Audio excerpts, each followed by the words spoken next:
if you're able to know how to be on this journey, right, to accompany your pet home, that's how I say it, then what happens is that you do get into the grief whilst you're accompanying your pet. What if the truth came in a gel cap and we could just pop it in our mouths and forget about it? Well, it doesn't, and we can't.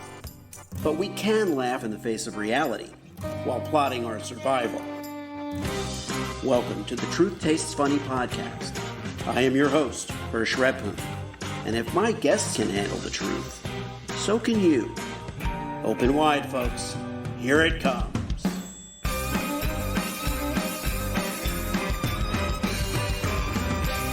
My guest today on Truth Tastes Funny is Monique Brignoni, which I hope I have pronounced properly.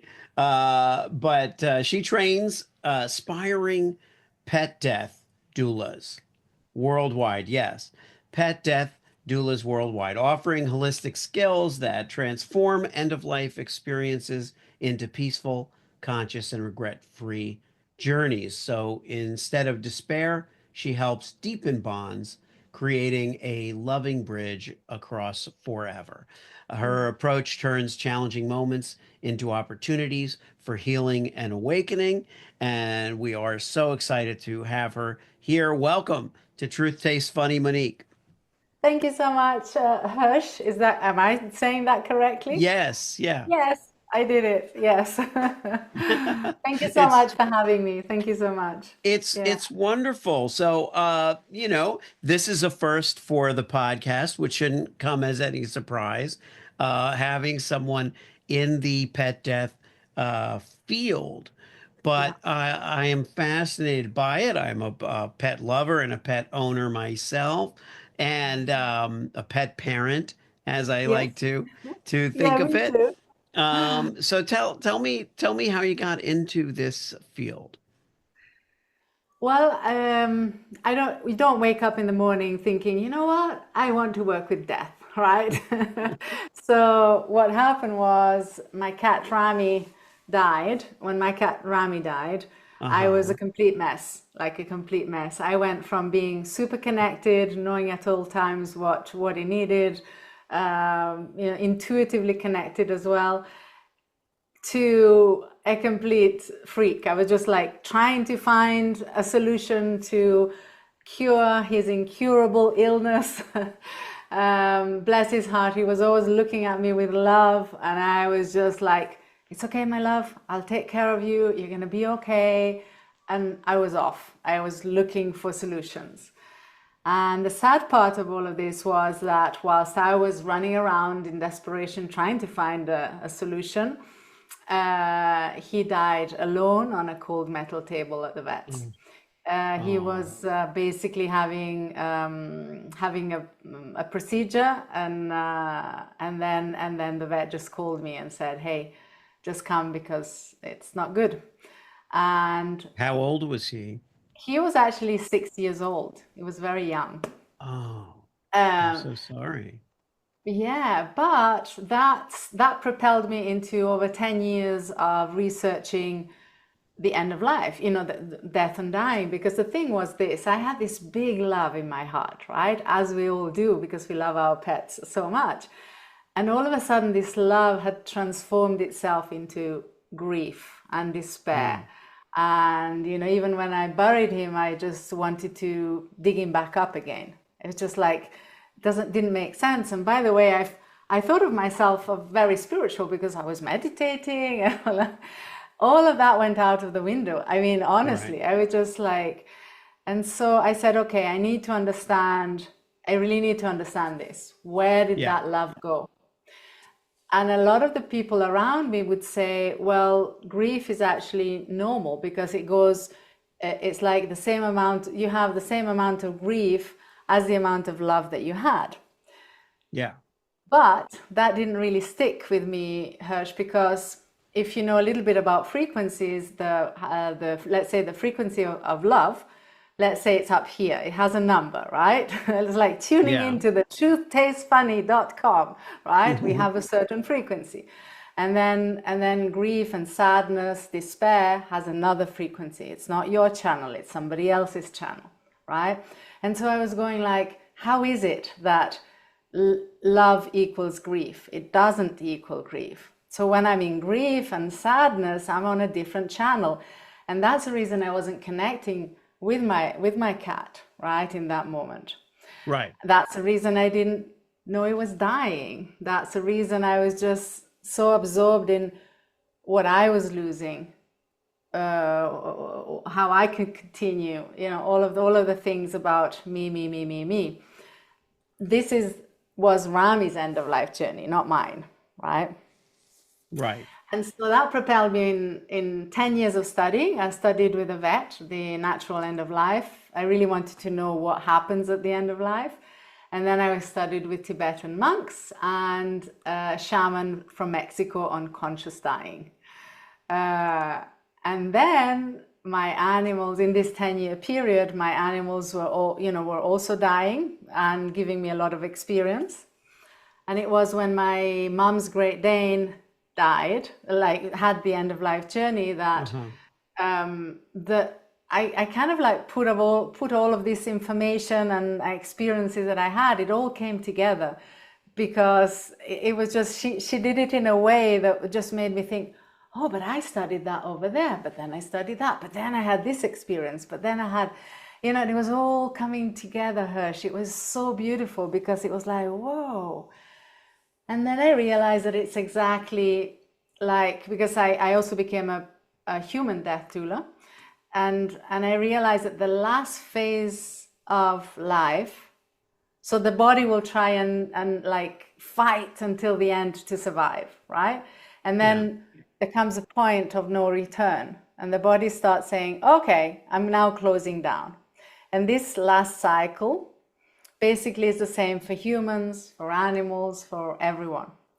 And when you recognize these signs, it completely changed how you live the end of life.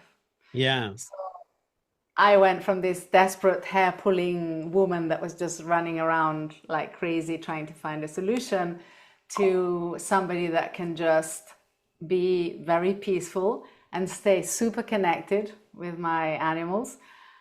And that then doesn't give me any grief, because I have kind of a completion of the journey that comes from many things. I mean, but there's like a completion that happens. And so, yes, we do feel sadness, but it's never turned into that really big sadness, that grief. Well, grief is an interesting word. I mean, people will say, well, you should grieve, right? Yes, And yes, of course, you're saying, well, you should feel the loss and the sadness, yes, but there's almost a point at which people sometimes become despondent yes, or don't know how to manage the yes, loss. yes. So Yeah. yeah. What were you Yeah, were gonna no, say something? it's basically grief comes from the regrets. Mostly, if you dig under everything, it comes from the Right. regrets, and usually there's something that you did or didn't do, or some regret, right? Hmm. So the just like when a soul comes in, when we are born, and we come into this world, it takes a certain amount of time. There's like a process that happens, and it doesn't only happen physically. There's like emotional, mental, and spiritual things that are happening in order for us to become who we are, right? To come out Right. as a baby. And then the same we go through the same door at the end of life, right? But even that is a process.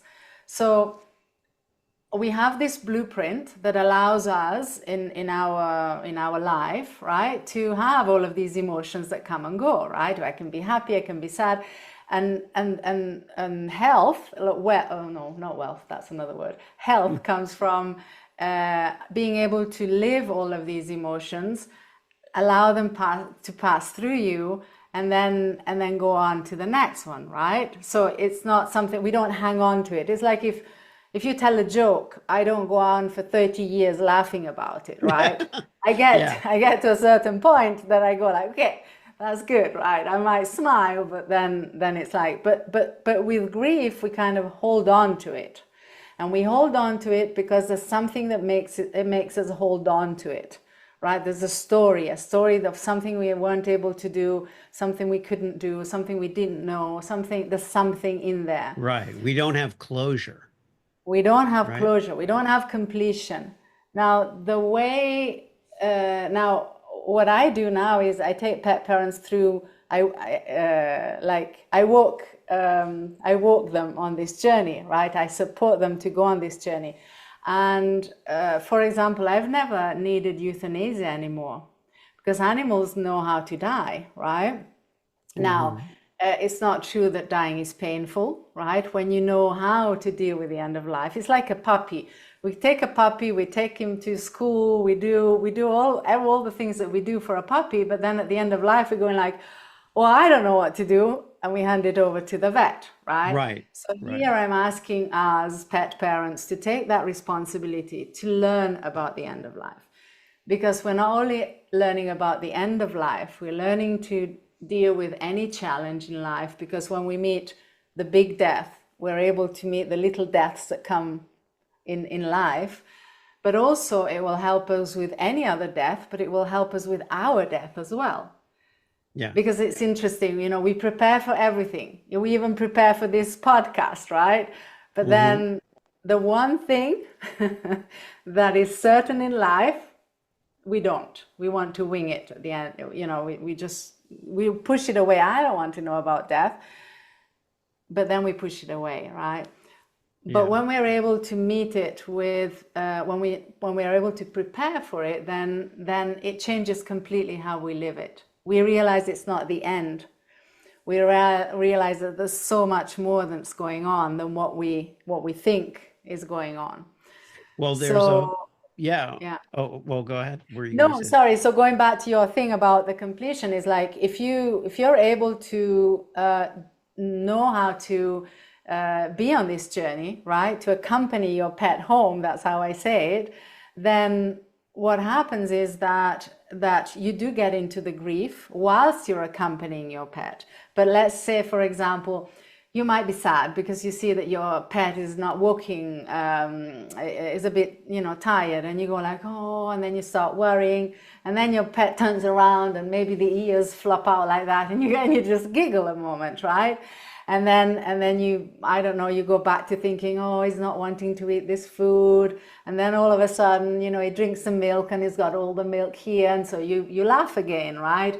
Or I had one of my cats and he wasn't too well, and so he would look at me and he'd go like, I'm coming because I love you. And then he was just coming and he was like a drunken sailor, right? And I was like, is he gonna arrive to me, standing, or is he gonna like, so these are all just things to say. We cry, we laugh, we cry, we smile, we cry, we giggle, and all of these ups and down are preparing our brain for what is coming, right? Mm. And so when the moment happens, and plus, I also teach a lot of other things, like to understand what the mission that why our animal has come into our life exactly in that moment.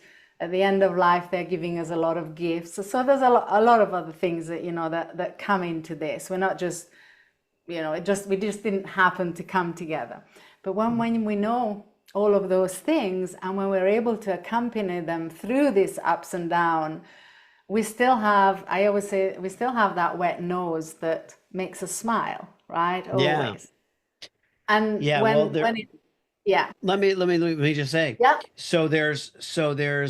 there's also this sense that we have to appreciate, as you were pointing out, that life and death are natural yeah, cycles and events, and so we get all worked up about that, the death part, and we approach it with, well, I am interested in the question of when it is untimely, when it is a challenge. We can accept that, oh, we're going to only be with this pet for so long, we're yeah, only going to be with this person for so long. It's yeah, natural part of life that death is going to come. But what Yeah. about when it does take us very much by surprise? In other words, as it was Yeah. with your pet as well, right?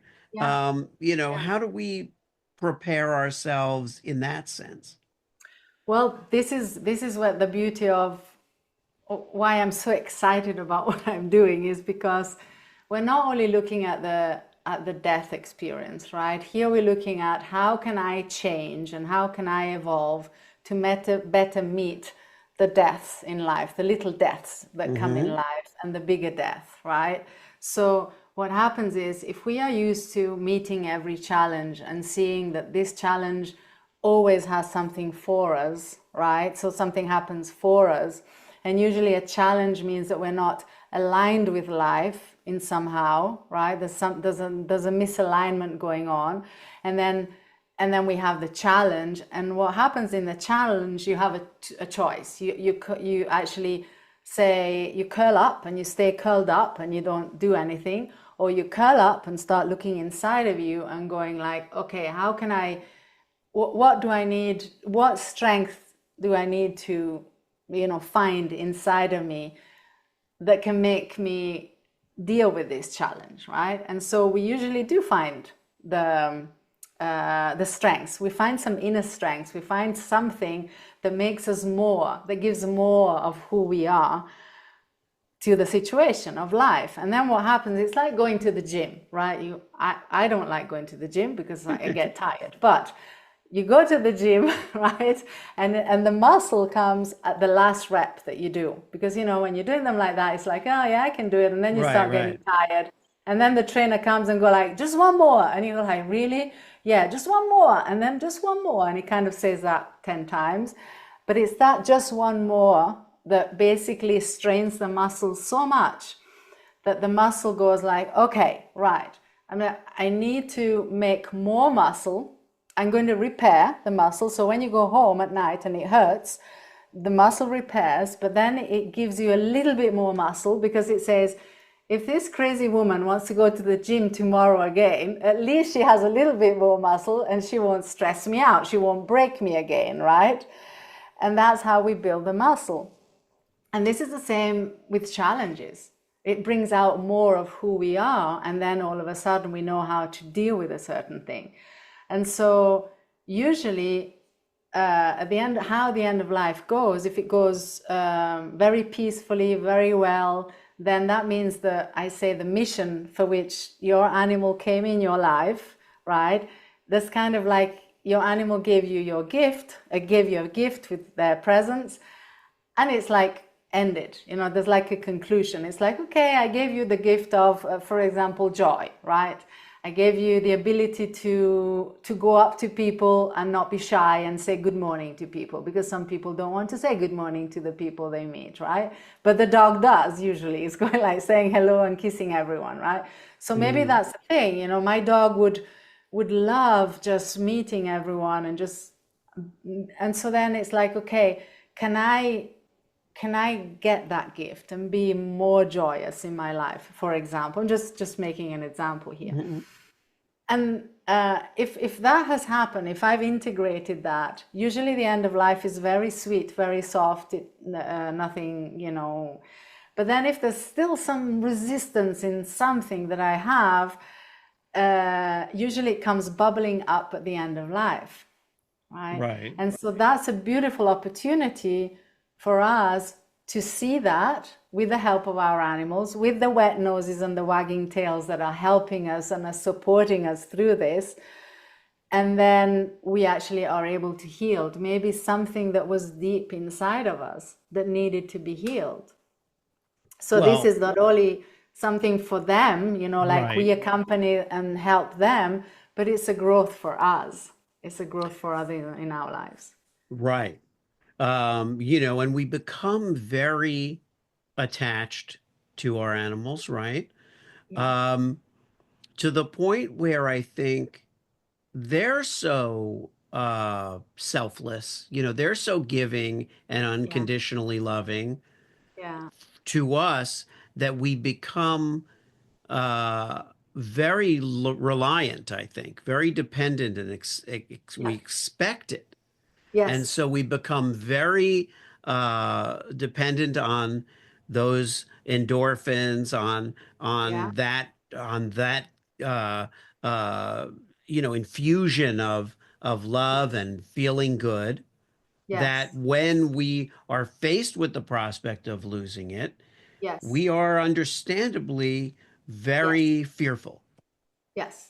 So it isn't just, oh, I have so much affection for this animal that I'm going to feel sad when I no Yeah. longer have it with me. Yeah. It's it's a more a greater kind of Absolutely. dependence. Yeah. Yeah. Animals help us to go from, we are very conditional with our love, right? I love you until everything goes well, but then if you start not putting the toilet seat down or whatever, right? So we start loving you a little bit less until it becomes, yeah. But animals don't, they love you unconditionally, like Right. exactly like you said. And I say that they take us from conditional love to unconditional love, and then during the end of life, you can even touch divine love, because whilst they're leaving, energetically, you're able to touch that divine love. But to go back to what you were saying, is the one thing that we can see is that animals embody unconditional love because they're very connected to who they are, right? They're not filled with who we think we are, what I should do. You know what? You've got these black earphones on, and I would prefer if they were red. And, there's all of these other things that we put, and the thoughts, and yeah, you said that to me, but I think that you meant bad, something bad. There's all of these stories. The animals don't have these stories, right? They're just there. And the love that they give us, what we have to realize, where is that love?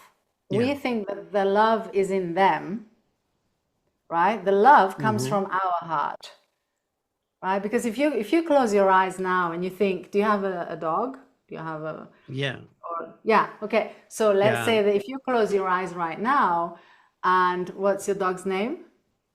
Toby. I have two Toby. dogs. Two dogs. Okay. So Toby Toby and and Mickey. Yeah. okay, so if you were now just to think about Toby and Mickey and just relax a moment and think about them, and then you would start having a change inside of you. You would start feeling, I don't know, joy, love, something you would feel. There would be a complete, a shift in your emotions. Are they here with you now? Are they sitting there on your lap? Are they under the They're not table? sitting here. They're in a different part of the house right now. Yeah, different part of Yeah. the house, but you see what I mean? It's like, they could even be in another house, or in a country, in a different country. The fact is that the love is not like, it's not when you touching them that you're touching them. The love is something that you generate inside of you, Hmm. right? So that same love, when you're thinking of, when I'm thinking of Rami that is not here anymore, Right. I can generate that love still, right? Unless I'm in grief and I have all of these other things that are blocking that channel. So, Right. what animals are teaching us is that the love that we feel is not outside of us, is inside of us. And the more we're able to open our hearts, the more we can touch love in anything. The more if you were to constantly put your attention on your heart and just start to feel love for this, that, the other, there comes a moment where you can walk outside in the streets and you just fall, you look at a person's face and you fall in love with that person. You see a baby smile, you fall in love with that baby. You don't know the person, right? Right. Uh, it, it's an energy. It's an energy that we usually close our hearts because it's very conditional. It's like, well, I don't know that person. That person is the wrong whatever, right? And so we close our hearts. Yeah. But this is what animals teach us to do. It's like, open it. But it's your heart that's feeling the love, right? Toby is Yeah. helping you to open your heart, and that's why you're feeling the love. So when they're not there, physically there, in the same way that they're in a different room right now. Yeah. Even if they're not there, they're still there. Right. It's Right. it's. I remember once I was driving home after I think one of my cats, Tao, had died, and I was listening to a song on the radio, and I got teary-eyed because I was just thinking about my cat, and then I remember just feeling sad, and then 2 seconds later, Hirsch, I can tell you that there was like this like wave of love that I'd never felt a love like that in my life, and it just came through me all together. And I was driving, and I had to stop at the side of the road. I call it, I was having a love attack. I was like, I could no longer drive. I was just so in love. I was just like, what is Yeah. happening? And a lot of people will think I'm crazy. That's fine because I had the best experience ever, right? And I can Right. tell you that was just by connecting to my animal on the other side. But if we Mm-hmm. have our closed hearts, like I said before, we're not in this vibration, but we are in this vibration, we'll never be able to feel that. We need to Yeah. tune into the right channel, the truthtastes funny.com channel. Yeah. Right. Yeah. Well, thank you so much for spending this time with me, Monique. And you know, let's first of all, where can people get in touch with you or find you? They can find me on Facebook if they can remember my name, Monique Brignoni. Otherwise, I have a website. It's called Animalchemy. Not Animal Alchemy, but all one word One because word. the other one costs Animalchemy. too much. I Yeah, love that. thank you. Animalchemy. I love it. Animalchemy. And they can find you there. Yeah, they can find me there. I also have an app that is called petwise.world. And if people register there, they will get a free video, 45-minute presentation on death and dying, as one wants to do, right? And I also have free gifts on my website, and so hopefully they will find me. Yes.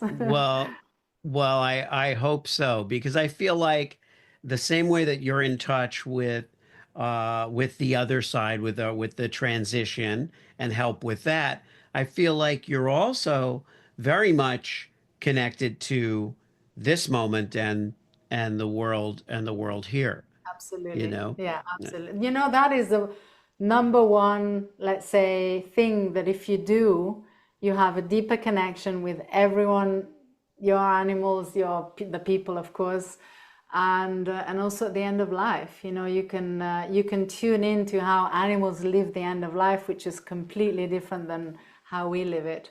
And we're Mm. worried and going like, oh, they're in pain, they're in suffering, they're all of that. But when you become present, you see a different story. Thanks so much for tuning into Truth Tastes Funny. If you enjoyed the experience, please leave a 5-star review and share this podcast with your friends.